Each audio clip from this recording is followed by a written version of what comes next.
Bismillah. Jadi ya gini, kalau kita bicara tentang sesuatu yang ada ranahnya Al-Quran dan hadis ya, kalau saya sih punya prinsip, saya lebih percaya itu gitu kan, dalam konteks tidak berlebihan. Iya, betul. Kalau saya, terlepas dari yang di sana ngomong apa, saya nggak peduli gitu loh. Kalau saya, karena memang kalau ada janji Allah dalam sebuah informasi dalam Quran atau mungkin janji Rasulullah dalam hadisnya beliau alaihi salatu wasallam, maka kita menagih janji itu Pak kepada Allah dan Rasul. Contoh, Nabi katakan dalam sebuah hadis, asy-syifa'u fi salasatin syarbatil asal wa syartahtil mihjam wa kaitinar. Kata Nabi, kesembuhan itu ada 3 kesembuhan ya.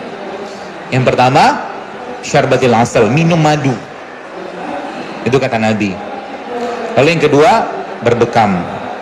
Yang ketiga baru cake. Itu aku nggak suka kata Nabi. Terus di ayat yang lain di surat An-Nahl Allah katakan bahwa fihi syifa'ul linnas, bahwa dalam madu itu terdapat kesembuhan. Nah, ini janji ini dulu yang kita pegang ya dalam imannya kita. Supaya apa? Supaya kita nggak keliru Pak. Karena kalau bicara pada, saya nggak menyalahkan siapapun ya, mungkin maaf Pak dokter, Bu dokter punya pemahaman sendiri. Tapi Al-Quran punya gaya yang beda gitu kan ya. Karena bicaranya itu bicara wahyu ya. Tapi nanti kita cari benang merahnya di mana. Contoh mungkin madu memang tinggi gulanya. Pada orang-orang yang diabetes ya, orang yang kencing manis, apakah nggak boleh minum madu? Kalau saya masih membolehkan. Kenapa? Kandungan gula pada madu bukan gula doang. Bukan gula doang. Kenapa orang diabetes nggak boleh disarankan untuk tidak mengkonsumsi nasi putih? Karena gulanya tinggi. Pertanyaannya gula doang atau ada yang lain? Gula doang di nasi putih kan? Iya. Gula putih juga sama. Isinya apa? Gula putih itu kan asal dari gula tebu. Gula tebu ketika masih dalam bentuk cair ya, yang kita minum air tebu itu kan isinya bukan gula doang. Ada mineralnya, ada enzimnya segala macam. Artinya masih lebih baik itu dibandingkan gula pasir. Iya. Nah sekarang kita bicara madu. Madu itu isinya gula doang nggak? Ada yang lainnya juga. Ada asam amino di sana Pak. Ada 20 jenis asam amino yang Allah masukkan dalam madu, yang si asam aminonya ini ya bahan baku pembangun gennya kita. Gitu loh. Tapi kalau sudah pada konteks misalkan orang itu kena penyakit yang memang gulanya tinggi segala macam, ya kita cari itu tadi jalan tengahnya.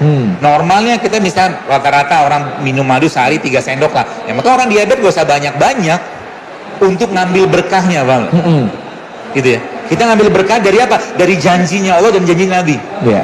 Kurma juga sama. Kalau saya lagi gundah gulana ya, galau ya. Tapi juga manusia gitu kan. Apa gitu yang nggak jelas sampai diting segala macam, itu yang saya kerjakan. Biasa pagi-pagi saya akan makan kurma ajwa 7. Karena Nabi mengatakan barang siapa yang memakan kurma ajwa 7 butir di pagi hari, dia terhindar dari sihir sampai sore hari. Iya. Kan ada janji Nabi kan? Saya ambil janji itu gitu loh. Gitu loh. Jadi boleh nggak kita dimakan? Nggak masalah sih kalau saya sih. Ya. Dan setahu saya pernah baca juga ternyata nggak masalah bagi orang-orang diabetes minum itu gitu kan. Bahkan justru disebutkan di situ bisa memperbaiki pankreasnya juga. Yeah. Coba di browsing lagi lah. Tapi kalau saya lebih aman bermain pada ranah akidah kalau saya. Kita berlindung di balik firman Allah dan sabda Nabi. Iya. Ya. Contoh misalkan sekarang saya tanya, sainsnya Barat mengatakan bahwa diabetes bisa sembuh nggak? Kok loh? Bisa sembuh kan? Dia harus minum obat seumur hidup. Iya. Itu sainsnya Barat ngomong kayak begitu. Apakah kita harus percaya? Lihat Nabi ngomong apa? Nabi bilang apa? Nabi bilang bahwa hanya 2 penyakit yang nggak bisa sembuh. Satunya apa?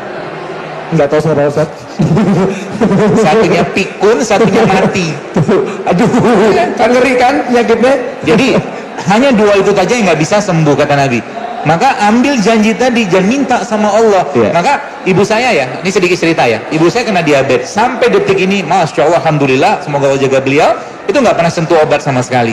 Dari awal ketika beliau kena diabetes, ya, dia jaga makan, ya, kemudian ya minum herbal-herbal sederhana, banyak justru malah meningkatkan ibadah kepada Allah. Sekarang gula stabil, nggak nyentuh obat kimia sama sekali.